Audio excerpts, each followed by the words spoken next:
Guys, guess who I have with me today? I have my friend Lisa here and my friend Jamie, the one, my starseed sister I've been telling you guys about. And we're going to be discussing brain waves today. Um, I know that I've kind of touched on it a little bit in the past before, and I've slaughtered it. So I brought my sister on so she can kind of share her knowledge with her.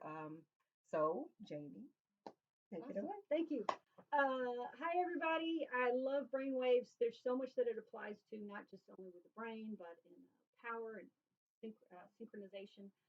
So, one of the things I want to talk about the spiritual community is how we use our words. So, one of the things I want to ask is, what do you think is more important, to be accurate or to be understood? You know, Actually, when we first discussed this, I thought understood. Yeah, okay. because The that thing means is, think of the power of words. Have hmm you ever heard of somebody casting a spell? yes. Right? Well, it's spelling. Ooh. Okay. So words are very important. Words have power. Words can cast spells. Words project into the universal ether what you want. Okay. Wow. So you have concept in your mind. You might have a picture of what you want, and your heart might be projecting what you want.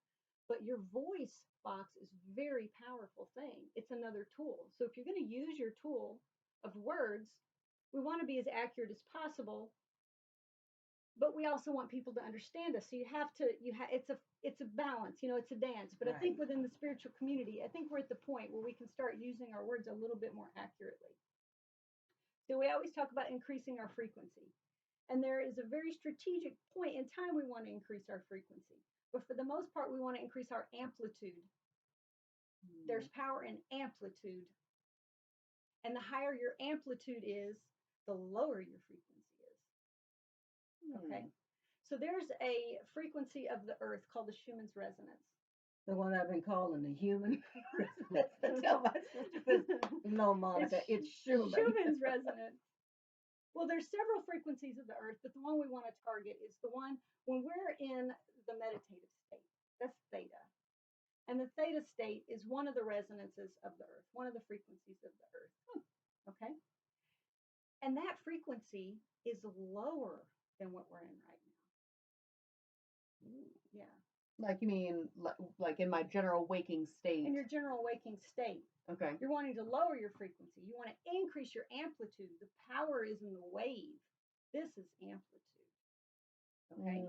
Okay. And so if you took a piece of string and you made little tiny wiggles with it, that's high frequency. If you took that same piece of string and then brought it up and down and up and down, then the frequency would be less. And I'll try to explain why. All right. So we've got high-tech artwork here. Woohoo! That's the Ozarks whiteboard. Ozark whiteboard for the white girl. All right. So if you know, this is totally crooked, isn't it? I got to do it again. That's redonkulous. There we go. Oh, that's horrible too. Give me a second. Not a problem.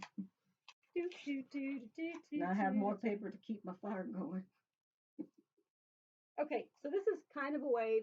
It's not drawn very well, but this is uh, one scoop below the line and one scoop above the line is one wave. One wave. There's an invisible line in space. Every time it passes is frequency. How frequently does it pass this line? So if this wave were to pass, that would be the frequency of 1. Okay, so every time this wave passes, you count 1, 2, 3.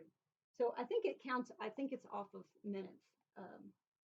Yeah, I'm pretty sure it's minutes. But anyway, or I don't know. Now you got me lying. Yeah.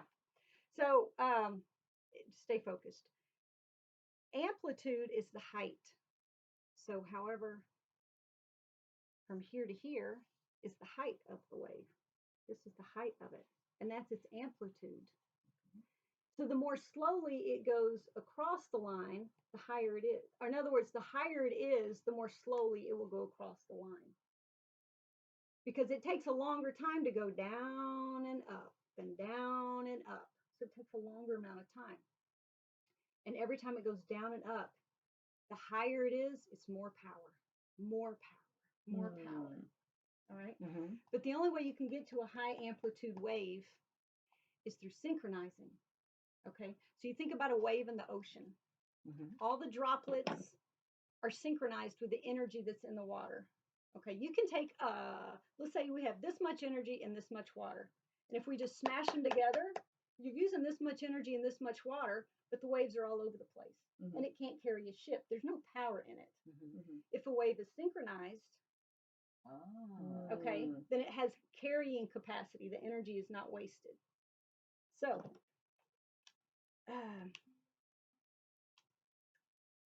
let's talk about frequency. Okay, so we have general states that we all know about. We've got the alpha state. Alpha state is when you first wake up and when you're first going to bed and when you're first meditating. Okay, the alpha state is when you are getting your brain waves synchronized. Right now, our brain waves are not synchronized. They're all Because we're like every time I'm responding to you or I'm like hearing something, it's right. like I heard the changing phone my. go dun dun. I can hear something ticking over here. I'm Mhm. thinking about your awesome hair tonight, and so our neurons aren't synchronized. We're not thinking about the same thing. We're in the beta state right now. That's our frequency. We're in beta, and I'll give you the numbers, the boring numbers, in a second. When we want to get into a meditative state, what do we start doing? We start breathing, right? We try to be mindful, we try to be present.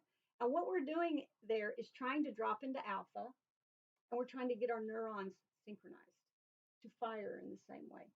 Okay. Alpha frequency is a synchronized state. Beta, where we are right now, is not a synchronized state. Our Okay, frequency so is not synchronized. okay, so again, beta is just everything going and firing out. It's me being awake, driving my car to work, cooking dinner. Beta. Yeah. And then Mhm. alpha is Is when you're coming down. You're coming down. You're either dropping into sleep or first waking up. You know when you're first dropping into sleep and you have all those awesome ideas? Yes. That's alpha. It's because you're finally synchronized. Your neurons are Mm. finally synchronized and firing in the same direction. Okay. Or when you Cutting wake out up. all the stimulus and all Yeah. the It's just, okay. Beta, I'm sorry. Theta, it's when you're really in meditation. That's when you're really doing it. All right. And so here's I think it's a good example. I've got two examples. So let's say you're an archer and you want to go shoot at the range. You have a range set up. So you pack up your bow. You're in the house. You're in beta state. You get your bow. You get your arrows. You put them in the thing. You're driving it to the range. That's all beta. You get to the range. You set up your target. That's beta. You get your bow out of the bag and you take a deep breath and you kind of center yourself. Where am I right now? That's alpha. You're starting to get into that state. You're like, okay, I'm about to do target practice. I'm preparing myself. Mhm. I'm starting to synchronize. I'm getting into alpha. All right. Theta is when you pick that bow up and it's just you and the bow. It's just you and the arrow and the target. That's it. That's all there is. And that's theta. Okay. Mhm. When you release it, that's gamma. That's the only high frequency moment. It's very strategic, it's very short term. Most of our meditative state, most of our spiritual practice, the goal is theta, and that's what the earth vibrates at. And It's theta is when we're just with the arrow. We're in that we're being mindful in that moment. Yeah, we're right. with the arrow. Right. That's We're not getting it out. We haven't shot it yet, but we're Mm. just taking aim Yeah. and getting. And we've already got into our that breath zone. dropped down. We've dropped the whole world away. We're in a totally mindful place and we're enjoying and savoring that moment. And that's theta and that's meditation. And that's what the earth vibrates at. So when we're trying to synchronize with the earth, we're synchronizing with theta and that's lowering our frequency. Ooh. Okay. Man, that's deep. All right. Yes. Mm-hmm. However, we have increased our amplitude because when you decrease frequency, all right, so if it's frequent, there's not much height to it, no power to it. Mhm. So alpha, a little bit of wave, little bit lower frequency, and then theta, really increasing our amplitude, really decreasing our frequency. That's the maximum power. Mm. Now, oddly enough, the next step from theta is gamma, and the frequency is huge. But that's when we've shot the arrow. That's when we're shooting our desire right into the universal goo. Wow. See, we don't need the power. We gather our power in theta. We're gathering our power. We're gathering our power. We're gathering our power. We're thinking that the way to jump from theta, the way the yogis jump from theta to gamma, is by changing the mindset from mindfulness to compassion. And once you switch to compassion, this is measurable. This is not some airy fairy woo woo science. This is measurable in a laboratory by scientists in coats with clipboards.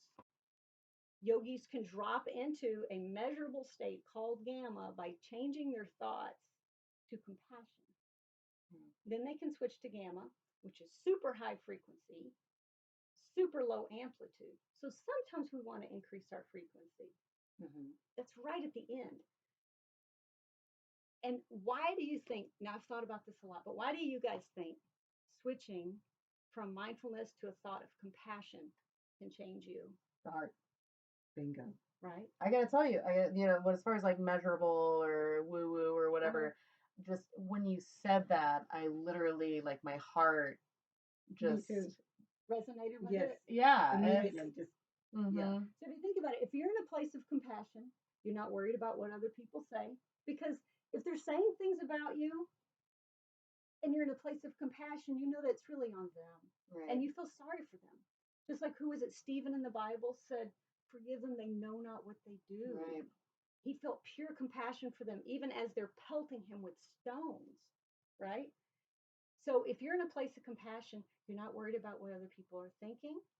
You're not worried about, there's just a lot of stuff you're not worried about when you're truly in a place of compassion, not Right. struggling It really with compassion. it shuts down your mind chatter is what it does, because when I'm in my most judgmental sort of states, it's like you have to keep that dialogue up. Why are you judging? Whatever. Yeah, So I can. yeah.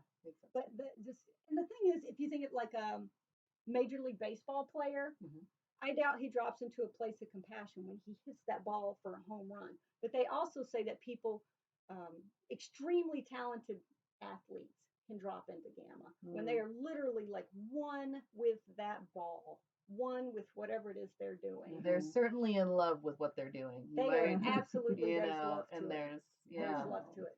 Yeah. So Okay. I want to talk about the numbers. And I wish I had lined it up. There is a little creature. I don't know if it's a frog or insect. I'm not sure what it is, but it's at night and there's a certain temperature and it goes. Do you hear it at night? I think I know what you're talking about. Like, we hear it here. Yeah. You hear it here. I have it recorded on my phone, and I've counted those beats. And that's theta. really. Yeah. So that, I thought that was amazing. All right. So let me show you some numbers. So, and I have to do it kind of backwards because that's how my brain works. So let's see if we can see it. D is for delta. Delta is when you're not in the REM state in sleep, you're just kind of in that nothing state of sleep. And that is 0 to 4 frequency. Super high amplitude. I mean, just because the lower the frequency, the higher the amplitude. And so they don't really know why, or I don't know why. And then alpha is the next one up, which is 5 to 8. So it's alpha is 5 to 8. And that's the first synchronized state. It's the first time your brain waves your neurons start to synchronize. Now, where are your neurons located? Is that a trick question? It is a trick question. Between I don't know. Oh, between my. So everybody knows you got neurons in your brain, right? Right. You also have them wrapped around your heart, right. And you also have them wrapped around your gut. You have three brains. That's right. Right. And that's where it comes from. That gut. You get your gut feeling, right? Yeah. So if you think about it, your brain is kind of like the auto driver, the computer, the storage unit, things like that. The gut is when you get that instinct, and the heart is where you put it together. And the heart is where you switch into a place of compassion, get your desires evenly balanced between your gut feeling and your thought and your compassion, and then you shoot out that desire in the gamma state from the heart center. You know, and if you think of yourself as a little grain of rice inside your body, most people think of themselves up here. There's something called mundus imaginalis, and that is the actual tool of imagination. So if you say the word imagination, you think of a child, airy fairy, like drawing rainbows and flowers and butterflies. The imagination is a tool of the body, no different than your nose, okay, for sending and receiving messages. It is a tool. It is a blank slate between you and the universe. So you get yourself in a state of compassion, you get your neurons synchronized, and put that desire on that blank slate of your heart before you shoot it out with your gamma arrows. Okay, boy, that was a sidetrack. All right, next up, theta. That was awesome. That was awesome. No, I have forgotten theta. Is theta like 9 to 13? So I think theta, and I could be wrong. You know, I'm not a scientist. I'm not an expert. I've just been reading books for 20 years. Theta, I think, is 9 to 13. That is also a synchronized state, and that's the state of the earth, the state that you want to get into that deep meditation is theta. All right. Beta is like 14 to 30. All right. That's the frequency, 14 to 30, unsynchronized, not synchronized, all over the place. If you look at the waves for beta, it is just which is where we're at right now. Right now, it's just all over the place. Okay. Some highs, some lows, some little squiggles. It's just literally all over the place. And there's almost no power in that. Just think about a boat on choppy waters. How hard it is nowhere to just fast. Boom, boom, boom. Right. And then gamma is 30 and up. So that is the high frequency. Yeah. So that's the high frequency. So sometimes we do want to increase our frequency. But only general, when we get. Yeah. After you've decreased. So I'm going to be changing that, keep your vibration. We're going to be lowering that stuff down. Yeah. But it's fine to increase your amplitude. Amplitude's the power, you know? And no, brain waves and electromagnetic waves aren't subject to gravity, but it's easier for me to remember. So if you think of something going up, when it comes down, how it gains momentum, and then on its way up, it doesn't require as much power because it's already moving and it's already fallen so fast, right? So do you kind of get the feel of it when I'm saying how it's just like the smaller the frequency, the more power of the wave? Can you feel it? Well, so I mean, if we think of of it as a single point on that line, then you're just covering so much more space between your, you know, whatever your range is, and Yeah, so, sure. So you know, if you're so it's and I don't want to you know, beat on this too much, but let's beat say on it. beat on it. Okay. I don't want to block my sister. No, back there. No, I'm fine. All right. They know me. So let's say all right, let's say beta is here, you know, kind of a medium frequency, medium amplitude. So we'll call that beta. And then let's drop down into alpha. Oh, I just messed up my paper, didn't I? So let's say alpha is more like that. You know, you're really stretching that line out. You're wanting the power to go up and down. And then, of course, theta is even, you know, a higher amplitude, much higher amplitude. Yeah. Another way that has helped me think about this is imagine you're blindfolded and put into a boat, and the boat is anchored, and you don't know which way the current's going. You and all your friends get into the boat, all blindfolded. You don't know which way the river's going. Somebody puts you in the river. So you're sitting there, and you're in the beta state. Nobody's synchronized, and they give you oars, and they say, start rowing. Well, I'm knocking you in the head. You're going one way. He's going the other way. That's beta. we might be doing something and the boat might be moving because there are oars in the water, but there is no synchronization, right? So alpha would be me reaching around, feeling you in front of me, pulling your blinders off, you pulling my blinders off. We kind of seeing each other. It's like, oh, okay, turn around and let's all face the same direction, right? The arranging. Yeah, let's get arranged. And then theta might be somebody with the oar going. And then everybody starts tapping their oar. Okay, let's get this. Let's get this. Let's get this. And then somebody unhooks the anchor. We let the boat turn into the water to see which way it wants to go. And then we all start rowing. And then we're in theta, right? And then we go faster and faster because now we're synchronized. Okay. And so the strokes are longer, right? So they're bigger. So that's your amplitude, increasing your amplitude because your frequency. And then when you go across that finish line, you're at top speed. You no longer need frequency because you don't need to row anymore. You've just crossed the finish line and now you're in gamma.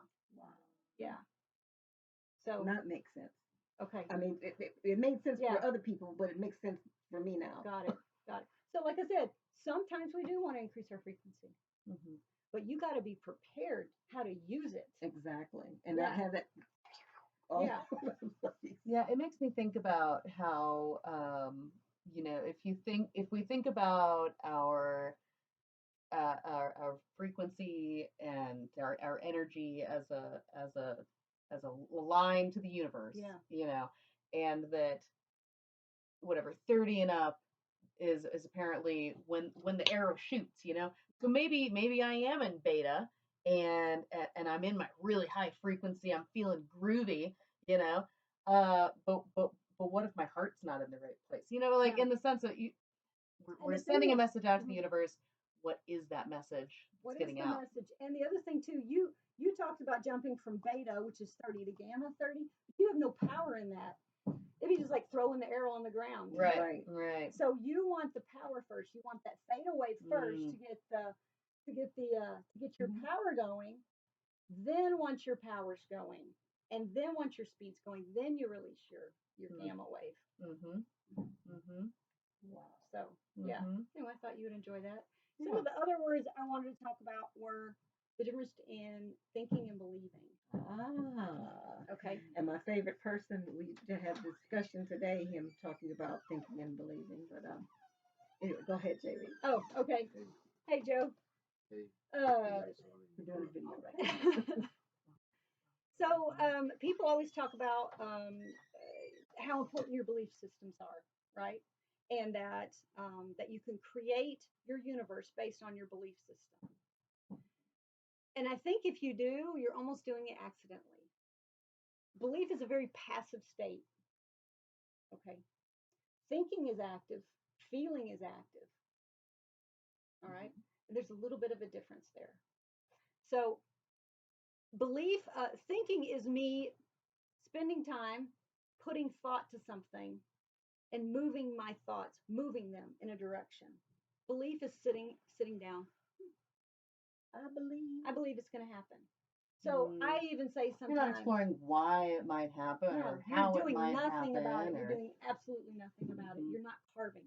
I like to think of the, how fish doesn't know that it's in water, but we can feel the water. Like we can put our hand in the water and move it, and we can feel the denseness of it, the density of it, and it feels different to us because we're used to air.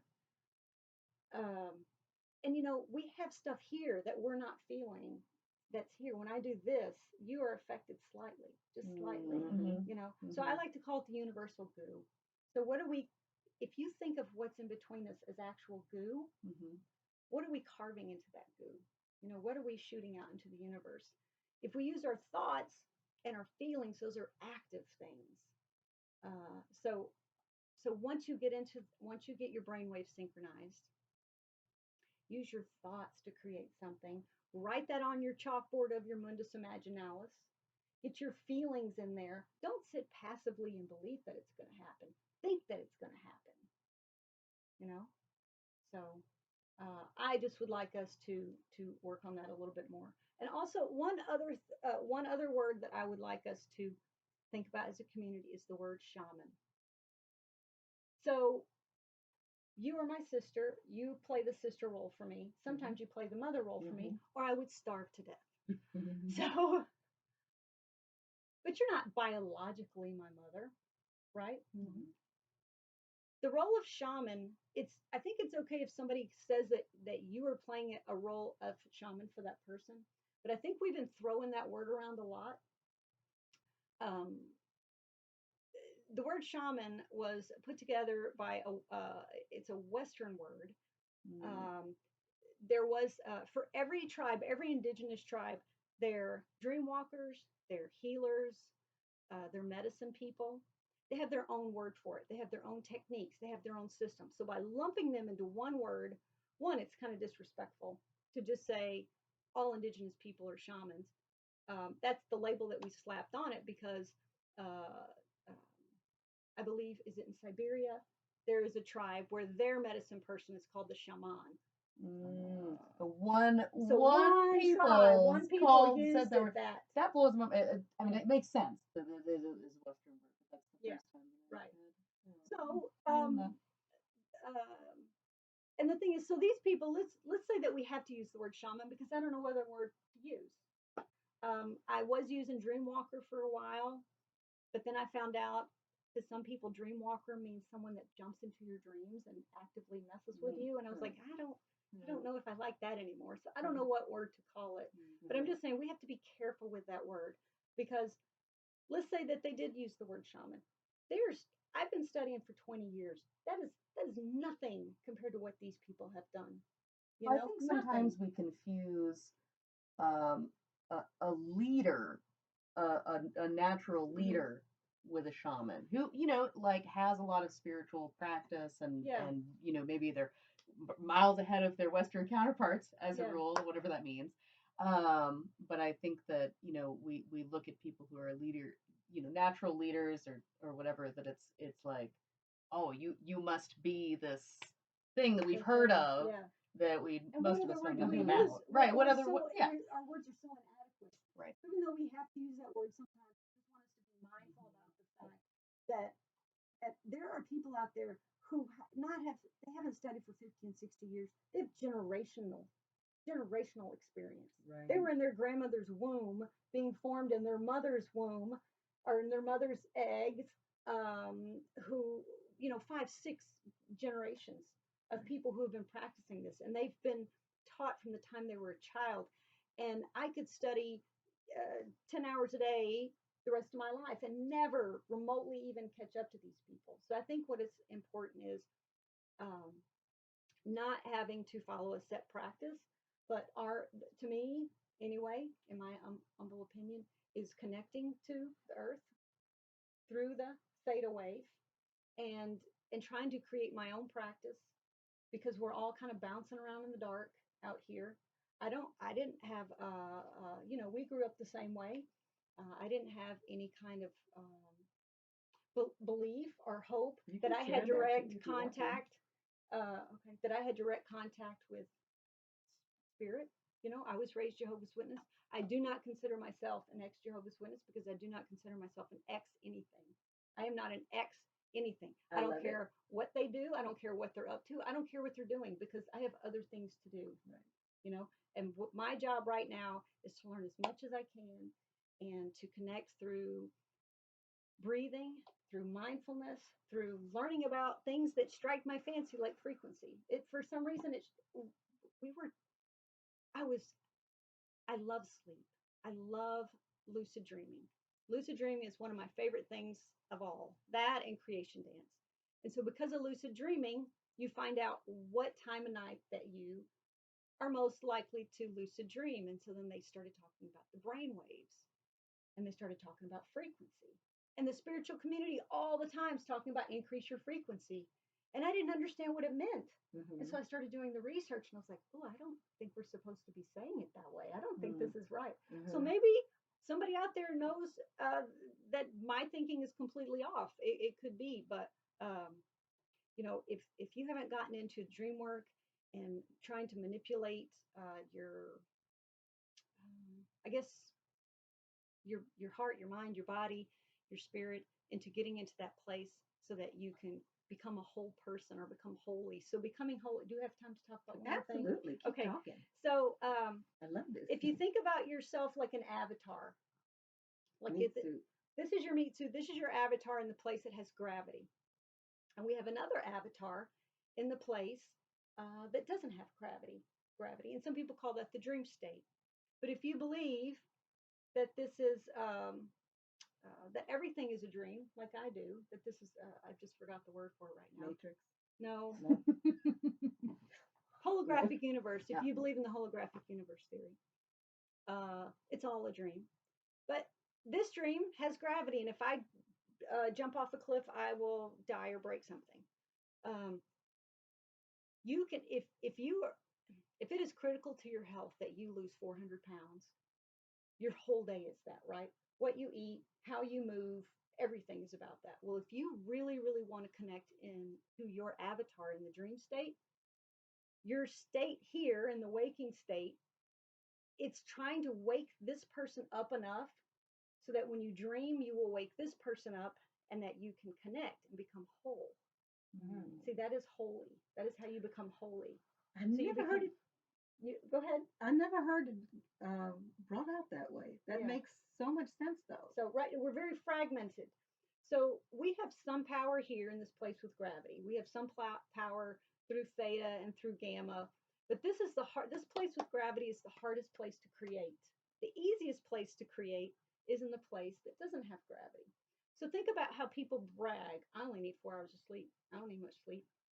No, that's culture trying to trick you into not getting the sleep that you need so that you can access tools that will really make you powerful. Okay. Wow. So we need our body, our physical bodies to restore need like 6-7 hours of sleep alone. After that, then you start in your dream work. Then you start in your lucid dream work.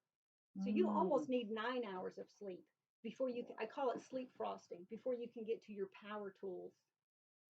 So the whole night is like downloading your software or whatever, but it's you need a certain amount to be a healthy human in this place with gravity. But then the rest of it is so that you can connect with your other half and so that you can become whole. And that's what I'm trying so hard to do, to connect with. Yeah. And that means operating from a very mindful state. It's called critical reflective faculty. How often do you critically reflect during the day? Right now, I'm going to critically reflect. I'm looking at Doug. I see Lisa. I see Monica. Right now, I'm in Monica's house. I'm going to try to do a dream test.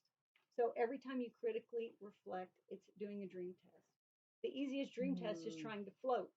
That's why when I was so angry today, I was like, this can't be real. It's got to be a dream. I'm going to see if I can float. It's got to be real. It can't be real. A little bit. There was a little float. A little. I saw it. You saw. Okay. No, I don't know. It was mostly a joke, but really, it's But you can't fake float. You can't just half-heartedly float. You have to really, really try to float. Because for a while I was fake floating. So I was seriously half-heartedly doing dream tests. Driving to work, I have a float button on my steering wheel so that every time I hit one of those Ozark hills like this, I'm like, engage the float. Okay.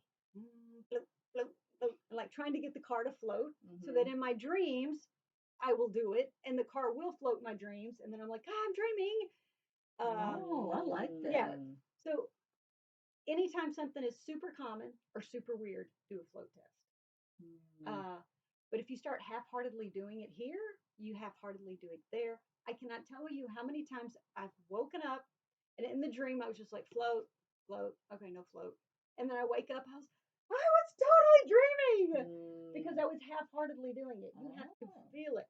Have you ever been in the car in a parking lot and you haven't left for whatever reason? Like, I'm going to make sure I got my checkbook.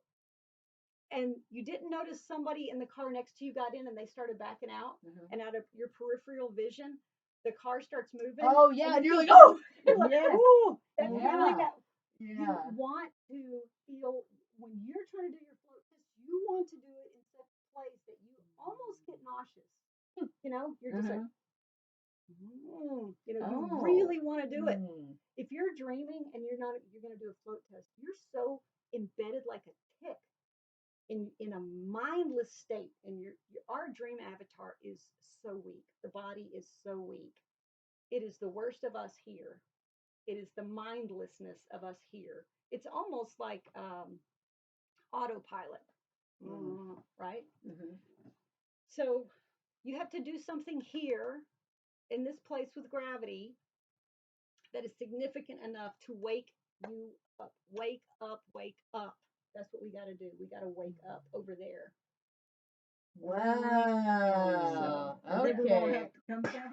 No, that makes so much more. It makes it because there's a lot of like in the practice that I have that there is this kind of like higher aspect to ourselves, this kind of Christ consciousness, God consciousness that we are all connected to, and so often we talk about like waking up from this place in the sense of like that it's this mind that needs to wake up. Yeah. But I hadn't That considered mind that needs to Wake up too.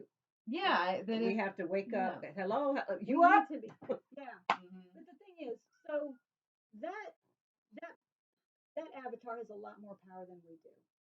It can literally go through dimensions, space, time, any size, anything. It can literally do anything. If we can wake that tool up, Oh man. okay. Y'all So in trouble. just like here, what we do here, Yes. in In a trouble. good way. Y'all know me. I'm nice. So whatever we do here will filter over to the dream state. So what do you do in the dream state? Wash dishes, drive cars. What do you do in the dream state? I flew the last time I was in a Woohoo! dream state. And I wanted to ask you about that. Okay. Is that lucid dreaming or what was that? Lucid dreaming is when you wake up and know that you're dreaming and you control the dream or decide to observe it. This is what happened to me. I went into my little meditation thing with the music and all that, and I said, okay, I'm going to meditate. I'm going to meditate. And then all of a sudden, I was just really quiet, and then I saw like a turquoise color, like a turquoise color. Now, were you asleep or were you in your meditation? And that I don't remember. Okay. I don't remember. I don't know if I fell asleep. Okay. It sounds like a very powerful meditation, which is so similar to sleep. So lucid dreaming, now you can also do this in your meditative state too. Your meditative state where you're using your mind to create is very similar to your lucid dream state where you're using your mind to create. Give me an example of something you do in your dream. Just some mundane things that you do in your dream. I drive a lot actually. Okay. So putting a float button on your steering wheel would be very handy. Okay. Yes. Okay. Yes. Just install that. I happen to know a guy. Here's your button. So what we do here bleeds through to the dream state. Once we take control of the dream state, it will bleed back over. And that's when you get your power over here. So if you can start waking yourself up here and be mindful here, then you will wake yourself up over there and you will be mindful over there, and then you'll start looking at each other. What do we want to do? What is important to us? And I will create it on both places, and you become one person. You become a whole person. Pan-dimensional person. Synchronized. You are synchronized. Okay. And then once you're synchronized, there is nothing that you can't do because you're over there and you can start playing with your paint.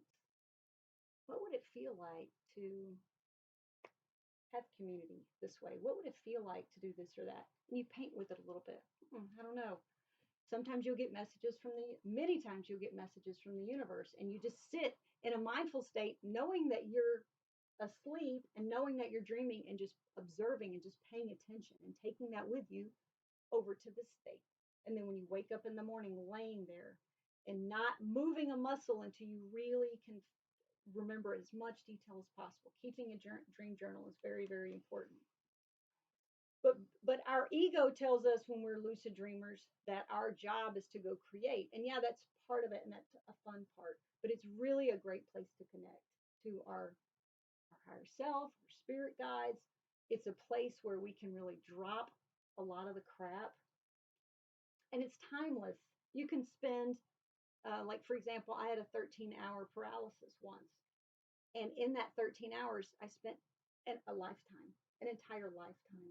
So there's no, there's no time limit over there.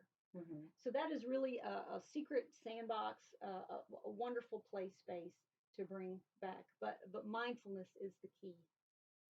When you're washing dishes, I am washing dishes, and this is what I'm paying attention to. When your child, life goes much more slowly because you pay attention to things. Football, my favorite. Slip and slide, my favorite. But as an adult, time flies. My grandmother said 50 to 80 flies. Why? Because every moment that we're not mindful is just is flushed down the toilet. It's gone. So when you're mindful, you're slowing down time, you're paying attention, and you're allowing yourself the opportunity to wake your other half up. Wow.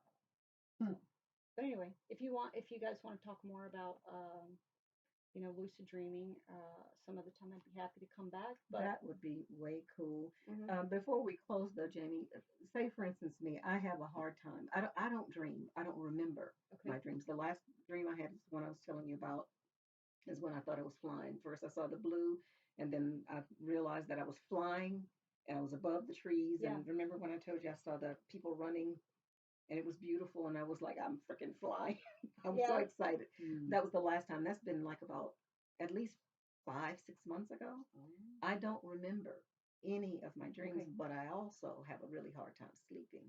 Any tips? Yeah, so sleep health is critical. If you want to have a healthy lucid dreaming practice, sleep health is very critical, and that's a whole science in and itself. It's what you eat, going to bed at the same time, not having Wi-Fi on and little lights in the house. It's being very mindful of the lights. Sometimes your trace minerals are low. Trace minerals could be a thing. So, to increase your trace minerals, you would infuse herbs that have a lot of minerals into vinegar for 6 weeks, like a mint, so you can get your full trace minerals, and then put that vinegar in water and salad dressings and greens, or put it on whatever you can. So increasing trace minerals, decreasing stimulants, no screen time. Like, I mean, I hate to say this, but some people say past 6 p.m., which is really hard. It's really, That's really usually hard. when we have That's time when we're and on consciousness, it, right? But the screen time is a stimulant. This thing is a stimulant. I know. So, I'm stimulated I all know. the time. And think about it. There's two waves that we can connect with. We can connect with the wave of the earth, or we can connect with the wave of technology. You can't do both. Is it fair to say too that with what we've just talked about, that introducing a nighttime meditation practice would be a powerful tool as well to kind of prepare your mind to kind of basically to come down from. It can take hours to come down from our incredible stimulation. Right. So I used to have a horrible sleep disorder. And so what I would do is I would time it so that so many hours before bed, I would do, vigorous exercise. And then after that, I would go into I would put my pajamas on, and I would do my meditation on the floor right next to the bed and do a deep, deep, deep meditation. And then when it was over, I would very gently just step up into the bed and then go to sleep. Wow. Yeah. I mean, I had to almost like carry myself for hours in a specific way in order to sleep. But then once I got the hang of it, it was better. But the thing is, ancient man didn't always sleep straight through. There's nothing wrong with the I can't remember what it's called, where you break the sleep into 2 pieces. So ancient man would sleep for a while, and then they would get up about 3, which a lot of us just wake up at 3 anyway. It's kind of a really good time to connect to the earth. It's the witching hour, whatever. And then they would get up and they would do some things, and they would go back to bed and then get the second half of the sleep. So for some people, their lucid dreaming comes better in naps during the day, and they've gotten, because if you're going to get to lucid dreaming, you have to go through so many steps of brain waves. You go from a beta, alpha, theta, delta, REM, and then you have to go through a certain pattern of brain waves before you get to the typical time when people typically lucid dream. And there's something called sleep spindles, and it's a dream protector that happens after it starts happening after about the sixth, seventh hour of sleep, and it wakes you up a little bit before your dream, or wakes you up for just a little bit. You have your dream, and then it wakes you up again, and it's called a dream protector. Ooh. Yeah, but that doesn't come till later.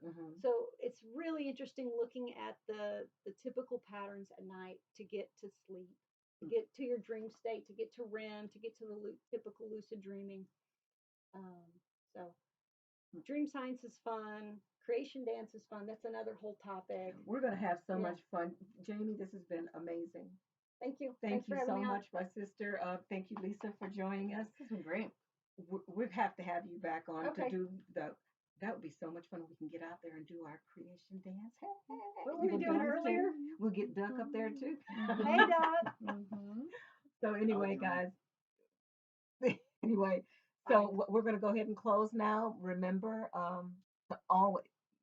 I'm not going to say Keep it. your amplitude high. Keep your amplitude high.